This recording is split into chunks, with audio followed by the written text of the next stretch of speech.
السلام علیکم ورحمۃ اللہ وبرکاتہ۔ نحمدہ ونصلی علی رسولہ الکریم، اما بعد فاعوذ باللہ من الشیطان الرجیم، بسم اللہ الرحمن الرحیم۔ معززین، آج آپ کے سامنے عالمی شہرت یافتہ بزرگ حضرت محبوب الہی حضرت خواجہ نظام الدین اولیاء رحمۃ اللہ تعالی علیہ کا ایک واقعہ پیش کرنا ہے، اور محبوب الہی حضرت نظام الدین اولیاء رحمۃ اللہ تعالی علیہ کی شخصیت سے ایک عالم واقف ہے کہ آپ کی شخصیت نے اور آپ کی شخصیت سے، آپ کی ذات سے ملت کو، اسلام کو بہت روشنی پہنچی ہے۔ آپ کی ذات نے اسلام کی ایسی خدمت انجام دی ہے، ایسی خدمت انجام دی ہے کہ الحمدللہ آج بھی آپ کا آستانہ، آپ کا گنبد عقیدت مندوں کے لیے، مخلوق خدا کے لیے مرجع خلائق ہے، اور ان کی مقبولیت کا یہ عالم ہے کہ کل قیامت کی صبح تک ان کا چرچا دنیا میں ہوتا رہے گا، اس لیے کہ اللہ تبارک و تعالی نے قرآن میں ارشاد فرمایا، فَاذْكُرُونِي أَذْكُرُكُمْ وَاشْكُرُوا لِي وَلَا تَكْفُرُونِ، تم میرا ذکر کرو، میں تمہارا چرچا کروں گا۔ میرے دوستو، میرے بزرگوں، صدیوں گزر گئی، حضور پیران پیر شیخ عبد القادر جیلانی رضی اللہ تعالیٰ عنہ کو وفات ہوئے، لیکن آج بھی روح زمین پر آپ کے نام لیوا لاکھوں کی تعداد میں ہیں، اور الحمدللہ آج بھی آپ کے نام لیوا آپ کی ذات سے فیضیاب ہو رہے ہیں۔ سیدنا احمد کبیر رفاعی آپ کو پردہ لیے ہوئے صدیوں گزر گئی، لیکن الحمدللہ روح زمین پر آج کوئی ایسا دن نہیں گزر رہا کہ جس دن ادب و احترام سے آپ کا نام نہ لیا گیا ہو، اس لیے کہ ان بزرگوں نے، ان ہستیوں نے مخلوق خدا کی ایسی خدمت انجام دی ہے، ایسی خدمت انجام دی ہے کہ ملت پر ان ہستیوں کا، ان بزرگوں کا احسان ہے۔ سلطان الہند خواجہ غریب نواز رضی اللہ تعالیٰ عنہ کی شخصیت محتاج تعارف نہیں ہے۔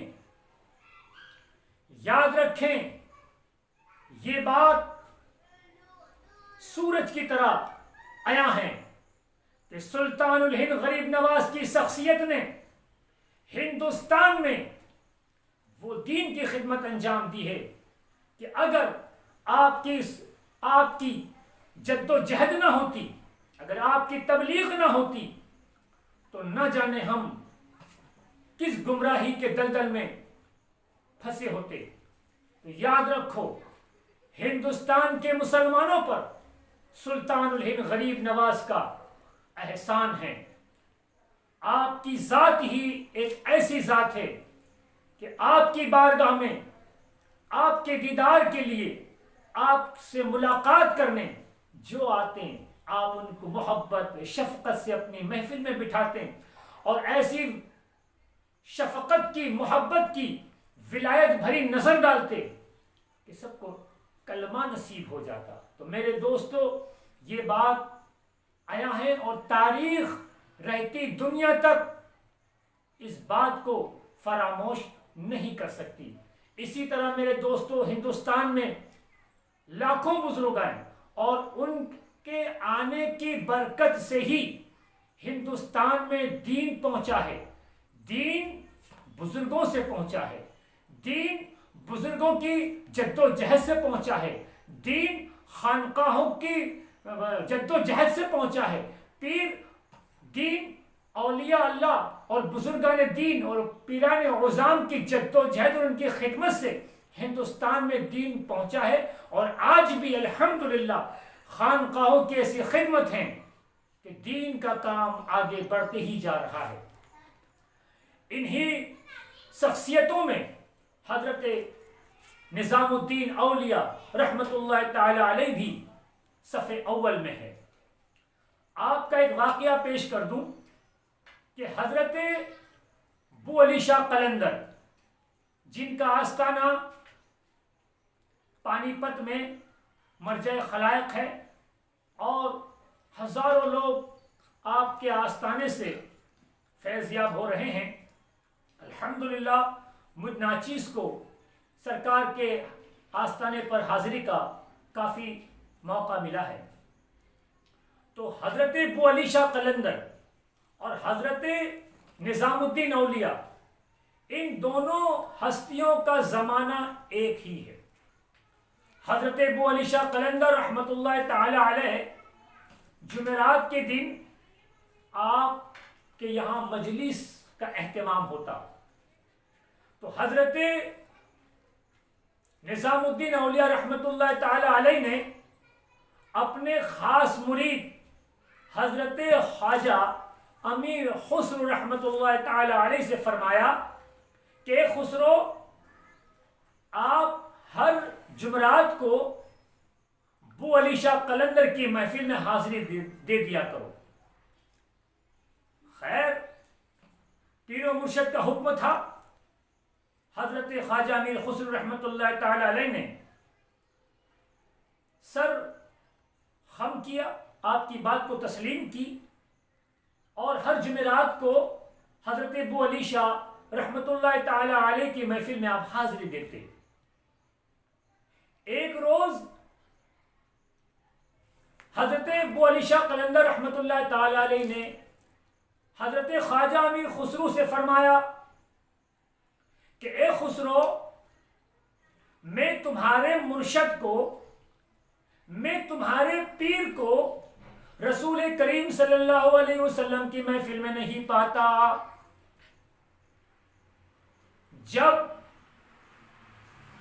حضرت ابو علی شاہ قلندر رحمت اللہ تعالی علیہ نے خواجہ امیر خسرو رحمت اللہ تعالی علیہ سے فرمایا تو خواجہ امیر خسرو رحمت اللہ تعالی علیہ بہت رنجیدہ ہوئے اور بہت آپ پشیماں ہوئے کہ میرے مرشد، میرے پیر محبوب الہی خواجہ نظام الدین اولیاء رسول کی محفل میں نہیں، رسول کی مجلس میں نہیں۔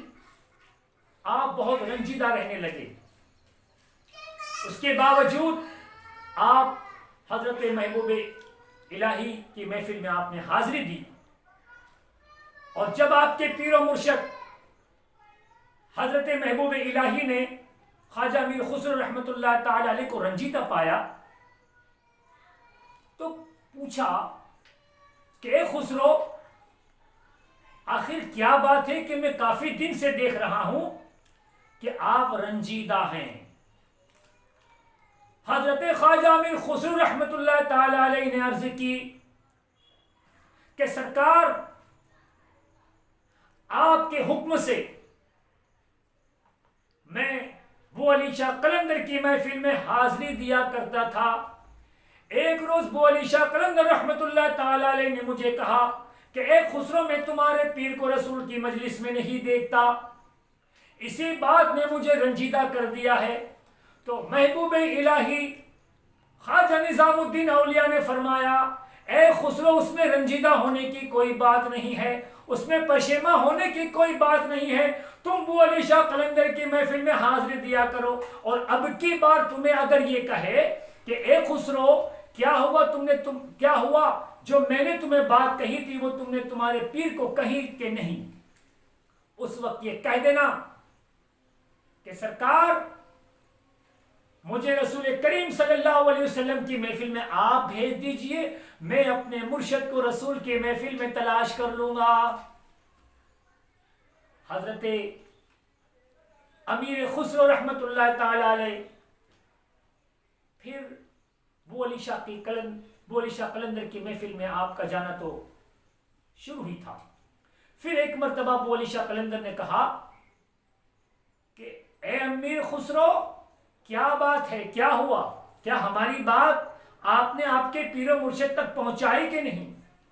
تو حضرت امیر خسرو رحمت اللہ تعالی علیہ نے عرض کی، آپ کی بات میں نے اپنے مرشد تک پہنچا دی، اور میرے مرشد نے کہا کہ اگر اب بو علی شاہ قلندر کہے تو ایسا کہہ دینا کہ مجھے رسول کی مجلس میں آپ پہنچا دے، میں اپنے مرشد کو خود تلاش کر لوں گا۔ سبحان اللہ، ماشاء اللہ۔ حضرت ابو علی شاہ قلندر رحمت اللہ تعالی علیہ نے خواجہ امیر خسرو کو کہا کہ اے خسرو، تم میرے نزدیک آؤ، اور نزدیک آؤ، اور نزدیک آؤ، اور پاس میں بلایا، اور خواجہ ابو علی شاہ قلندر رحمت اللہ تعالی علیہ نے خواجہ امیر خسرو سے کہا کہ اے خسرو، آنکھ بند کر دو۔ خواجہ امیر خسرو رحمت اللہ تعالی علیہ نے آنکھ بند کر دی، اور وہ علی شاہ قلندر رحمت اللہ تعالی علیہ نے اپنا ہاتھ مبارک خواجہ امیر خسرو رحمت اللہ تعالی علیہ کے سینے پہ رکھا، اور جیسے ہی حضرت ابو علی شاہ قلندر نے امیر خسرو کے سینے پہ ہاتھ رکھا تو آپ پہلے آسمان پر سیر کر رہے ہیں۔ آپ دیکھ رہے ہیں کہ رسول کریم صلی اللہ علیہ وسلم کی مجلس سجی ہوئی ہے، اور اس میں تمام اولیاء کرام با ادب احترام رسول کریم صلی اللہ علیہ وسلم کے سامنے بیٹھے ہوئے ہیں۔ حضرت امیر خسرو رحمت اللہ تعالی علیہ دروازے پہ با ادب کھڑے ہو گئے، اور اب ایک ایک بزرگ کے چہرے کو دیکھ رہے ہیں، اپنے مرشد کو تلاش کر رہے ہیں۔ رسول کریم صلی اللہ علیہ وسلم تخت پر بیٹھے بیٹھے حضرت امیر خسرو کو دیکھ رہے۔ اس کے بعد امیر خسرو سے رسول کریم صلی اللہ علیہ وسلم نے ارشاد فرمایا کہ خسرو، کسے ڈھونڈ رہے ہو، کسے تلاش کر رہے ہو؟ حضرت امیر خسرو نے فرمایا کہ سرکار، میں اپنے مرشد کو ڈھونڈ رہا ہوں، مجھے نظر نہیں آ رہے۔ تو پہلے دوسرے آسمان پہ چلے جاؤ۔ جب آپ دوسرے آسمان پہ تشریف لے گئے تو وہاں پہ بھی اولیاؤں کی محفل سجی ہوئی ہے۔ اس سے بڑے کے نیچے جو اولیاء تھے، ان سے بڑے درجے کے اولیاء وہاں بیٹھے ہوئے ہیں، اور حضرت امیر خسرو تمام بزرگوں کے چہرے دیکھ رہے ہیں، تلاش کر رہے ہیں، لیکن وہاں پہ بھی نظر نہیں آئے۔ تو پھر رسول کریم صلی اللہ علیہ وسلم نے ارشاد فرمایا، اے خسرو، کسے ڈھونڈ رہے ہو، کسے تلاش کر رہے ہو؟ تو پھر حضرت خسرو نے فرمایا، سرکار، میں اپنے مرشد کو ڈھونڈ رہا ہوں، میں اپنے پیر کو ڈھونڈ رہا ہوں، میں اپنے شیخ کو ڈھونڈ رہا ہوں۔ تو کہا تیسرے پہ چلے جاؤ۔ مختصر یہ ہے کہ آپ تیسرے پہ جانے کے بعد بھی آپ نے تلاش کیا تو وہاں پہ بھی نہیں نظر آئے۔ پھر چوتھے پہ، پانچویں پہ، چھٹے پہ تک پہنچ گئے، وہاں پہ تلاش کر رہے ہیں۔ تو پھر رسول کریم صلی اللہ علیہ وسلم نے ارشاد فرمایا کہ اے خسرو، تم کسے تلاش کر رہے ہو، تم کسے ڈھونڈ رہے ہو؟ خواجہ امیر خسرو رحمت اللہ تعالی علیہ نے ادب احترام سے رسول کریم صلی اللہ علیہ وسلم سے عرض کی، یا رسول اللہ صلی اللہ علیہ وسلم، میں اپنے پیر کو ڈھونڈ رہا ہوں۔ رسول کریم صلی اللہ علیہ وسلم نے ارشاد فرمایا کہ اے خسرو، تمہارے پیر اس سے اوپر 7ویں آسمان پہ ہے، چلے جائیے، وہاں جا کے تلاش کیجئے۔ چھٹے سے خواجہ امیر خسرو رحمت اللہ تعالی علیہ 7ویں پہ تشریف لے گئے، اور وہاں پہ بھی تمام بزرگوں کو دیکھ رہے، اول درجے کے بزرگ وہاں پہ محفل جمی ہوئے، آپ صلی اللہ علیہ وسلم کا تخت لگا ہوا ہے، تلاش کر رہے، وہاں پہ بھی نظر نہیں آ رہے۔ اب حضرت خواجہ امیر خسرو رحمت اللہ تعالی علیہ بہت پریشان، پہلے پہ نہیں ملے، دوسرے پہ نہیں، تیسرے پہ نہیں، چوتھے پہ نہیں، پانچویں پہ نہیں، چھٹے پہ نہیں، اب یہ تو 7واں آخری ہے، یہ آخری منزل ہے، اب میرے مرشد کہاں ہیں؟ بڑے پریشان تھے۔ اسی دوران رسول کریم صلی اللہ علیہ وسلم حضرت خواجہ امیر خسرو رحمت اللہ تعالی علیہ کے پاس تشریف لائے اور ارشاد فرمایا، اے خسرو، کسے ڈھونڈ رہے ہو، کسے تلاش کر رہے ہو؟ خواجہ امیر خسرو رحمت اللہ تعالی علیہ نے رسول کریم صلی اللہ علیہ وسلم سے عرض کی، سرکار میں اپنے مرشد کو ڈھونڈ رہا ہوں، سرکار میں اپنے پیر کو ڈھونڈ رہا ہوں۔ رسول کریم صلی اللہ علیہ وسلم نے ارشاد فرمایا، اے خسرو ذرا پیچھے کی طرف دیکھو، پردہ لیے ہوئے پوشاک میں اپنے چہرے کو ڈھانکے ہوئے جو بیٹھے ہیں ان کے چہرے کو اٹھا کے دیکھ لو۔ خواجہ میرے خسرو نے، ایک بزرگ بیٹھے ہیں، دو بزرگ بیٹھے ہوئے اور دونوں بزرگ کے چہرے پر پوشاک ہیں، جب جیسے ہی چہرے سے پوشاک اٹھائی، پردہ اٹھایا، تو آپ کو محبوب الہی حضرت خواجہ نظام الدین اولیاء نظر آئے، اور بازو میں دوسرے بزرگ تھے، ان سے بھی رسول کریم صلی اللہ علیہ وسلم نے کہا کہ آپ بھی اپنا پوشاک چہرے سے ہٹائیں۔ جب ان کا پوشاک ہٹایا تو شیخ عبد القادر جیلانی، پیر پیرا میرے میرا شیخ عبد القادر جیلانی رضی اللہ تعالیٰ عنہ تھے۔ جب خواجہ امیر خسرو رحمت اللہ تعالی علیہ نے اپنے پیر و مرشد کو دیکھا تو موج اور مستی میں آ گئے، اور موج اور مستی میں آنے کے بعد آپ نے چاہا کہ میں اپنے پیر و مرشد کے قدم کو پکڑ لوں۔ جیسے ہی دوڑنے لگے، جیسے ہی اپنے پیر کا قدم پکڑنا چاہا ہی تھا کہ حضرت ابو علی شاہ قلندر رحمت اللہ تعالی علیہ نے آپ کے سینے سے ہاتھ ہٹا لیا۔ جب جیسے ہی ہاتھ ہٹایا تو حضرت خواجہ امیر خسرو رحمت اللہ تعالی علیہ ابو علی شاہ قلندر کی محفل میں موجود تھے۔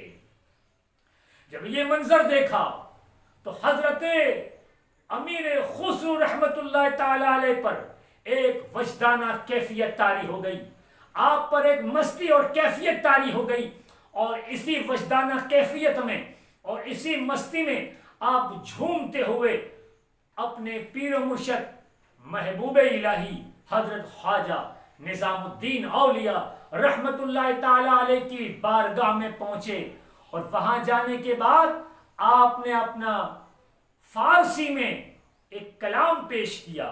وہ میں کلام آپ کے سامنے پیش کر دوں۔ وہ کلام یہ ہے کہ خواجہ امیر خسرو فرماتے ہیں، نمی دانم چه منزل بود شب جائے کے من بودم، نمی دانم چه منزل بود شب جائے کے من بودم، نمی دانم چه منزل بود شب جائے کے من بودم۔ کیا مطلب؟ حضرت امیر خسرو فرماتے ہیں، مجھے نہیں معلوم کہ وہ کون سی جگہ تھی جہاں آپ تھے۔ فرماتے ہیں نمی دانم، میں نہیں جانتا، چھ منزل بود، وہ کون سی منزل تھی، شب جائے کے من بودم، جس رات کو میں تھا، بہر سو رقص بسمل بود شب جائے کے من بودم، جہاں کل رات میں تھا ہر طرف وہاں رقص بسمل ہو رہا تھا جہاں میں کل رات تھا۔ اس کے بعد حضرت امیر خسرو فرماتے ہیں، پری پے کر نگاری سر و قاد لال رخساری، سراپا آفت دل بود شب جائے کے من بودم۔ فرماتے ہیں وہ سراپا، فرماتے ہیں پری کے جسم جیسا ایک محبوب تھا، اس کا قد سرو کی طرح تھا۔ یہ جو سرو جو ہے یہ ہے عربی لفظ، غالباً عربی لفظ ہے، اور یہ درخت جو ہے یہ بہت ہی خوشنما اور بالکل سیدھا پیڑ ہوتا ہے، اور اس کا تنا بہت خوبصورت ہوتا ہے۔ تو عربی اور فارسی شاعر جو ہوتے ہیں وہ جب کسی حسینہ کا یا کسی محبوب کا ذکر کرتے ہیں اور اس کے جسم کی تعریف کرتے ہیں تو وہ سرو درخت کے پیڑ کی مثال دیتے ہیں، سرو کی طرح تھا، اور رخسار لال کی طرح، لال پتھر جسے ہیرا کہتے ہیں، لال۔ تو آپ کے چہرے کو، آپ کے پیر و مرشد کے چہرے کو لال جو پتھر ہے، لال ہیرا جو اس کی طرح اس کی مثال پیش کی ہے۔ وہ سراپا آفت دل تھا کل رات کے جہاں میں تھا۔ اس کے بعد آپ فرماتے ہیں، رقیبہ غو فرماتے رقیبہ گوش بر آواز او در ناز من ترساں سخن گفتن چه مشکل بود شب جائے کہ من بودم. فرماتے ہیں رقیب آواز پر کان دھرے ہوئے تھے، وہ نازا میں تھا اور میں خوف زدہ تھا کر رات کے جہاں میں تھا. اس کے بعد آپ فرماتے ہیں میرے دوستوں میرے بزرگوں، یہ امیر خسرو رحمت اللہ تعالی علیہ آج کے بزرگ تو نہیں ہیں، قریب الحمدللہ ملت اسلامیہ میں جتنے بھی اہل علم ہیں اور جتنے بھی دانشور ہیں، جتنے بھی ہوش مند ہیں اور جتنے بھی علماء کرام ہیں، الحمدللہ آپ کی شخصیت سے سب واقف ہے. ان کا عقیدہ دیکھیے، وہ کس عقیدے کے مالک تھے. ان کا عقیدہ تھا، انہوں نے اپنا عقیدہ اس کلام میں فرمایا خدا خود میر مجلس بود اندر لامکا خسرو محمد شمع محفل بود شب جائے کے من بودم. آپ فرماتے ہیں خسرو لامکا میں خدا خود میر مجلس تھا اور محمد صلی اللہ علیہ وسلم اس محفل کی شمع تھے. تو میرے دوستوں میرے بزرگوں، یہ واقعہ آپ تک پہنچانے کا میرا مقصد ہے، وہ یہ ہے کہ ہمارے بزرگ، ہمارے سلسلہ چشتیہ، نظامیہ، صابریہ، فریدیہ کہ ایسے بزرگ ہیں کہ تاریخ اس کو فراموش نہیں کر سکتی. اسی لیے میرے دوستوں میرے بزرگوں، میں ہمیشہ یہ بات لوگوں کے سامنے پیش کرتا رہتا ہوں کہ آپ ہمارے بزرگوں کی ہسٹری کو پڑھیں، ہمارے بزرگوں کی زندگی کو پڑھیں، ہمارے بزرگوں کی سیرت کو پڑھیں. اس لیے کہ رسول کریم صلی اللہ علیہ وسلم نے جو ارشاد فرمایا، رسول کریم صلی اللہ علیہ وسلم نے جو لکھا، رسول کریم صلی اللہ علیہ وسلم نے جو فرمایا، ہمارے بزرگوں نے اس کو پریکٹیکل کر کے امت کے سامنے پیش کیا ہے. تو ہمیشہ میں تمام لوگوں سے یہ کہوں گا کہ ہمارے بزرگوں کی تواریخ کو پڑھو اور دیکھو کہ ان کا عقیدہ کیا تھا، ان کا عقیدہ رسول کریم صلی اللہ تعالی علیہ وسلم کے تعلق سے کیا تھا اور ان کا عقیدہ ان کے بزرگوں کے تعلق سے کیا تھا. حضرت باہو رحمت اللہ تعالی علیہ، حضرت بابا فرید گنج شکر، حضرت صابر پاک، حضرت نظام الدین اولیاء، ان سب کے ملفوظات میں ایک کتاب ہے جس کا نام ہے ہشت بہشت. الحمدللہ یہ کتاب اب ہمارے بڑوں نے ان تمام بزرگوں کے ملفوظات کو یکجا کیا ہے.